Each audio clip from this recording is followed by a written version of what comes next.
Qualifications for becoming a friend of God. John 1:12 says, "But as many as received him, to them gave the power to become the sons of God." In this verse, the word sons is the Greek word teknon. It simply means a young child. John is saying here that when we receive Christ, he gives us the power to become the sons or child of God. That word become is only the beginning. It is the starting point.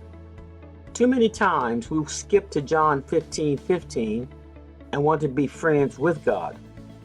We may overlook the developmental stage that took place before those words were spoken. In our need to control our own destiny, we like to skip to the end result without the process. We may think, "Father, let's just be friends, buddies, and you will then reveal all of your secrets to me." The reason we may think this way is because it is a natural way human beings think. We continue to say, "I will get to know you before I call you friend." We will be friends for a while to see if you have proven yourselves to enter into covenant with me. For the world system, that is the way. It is not the way of the kingdom. When we were born again, we started off as children or teknons, babies with the need to be taught, trained, and developed into mature kingdom dwellers. When you began raising your children, it did not take you long to realize that you were their parent, not their friend. Their rate of growth and maturity determined when the friendship could enter into the equation. If you did this too soon, you will see the results of overly spoiled children or those who have a sense of entitlement. The story of the prodigal son reveals two prodigal sons. The younger one, who had not yet developed into his sonship through maturity with his father, and the older one who did not understand the need for development. The older one saw the position of works as entitlement, but he did not fully understand the position of sonship. Both were squandering their inheritance. When the father met the younger one coming up the road, he met him as a father, not as a friend. When he answered his older son, he answered him as a father, not as a friend. Both sons needed their father. Neither son had matured into the sonship that would eventually bring friendship. Their father could not share the secret mysteries of the kingdom with them because both were still learning the basics of childhood.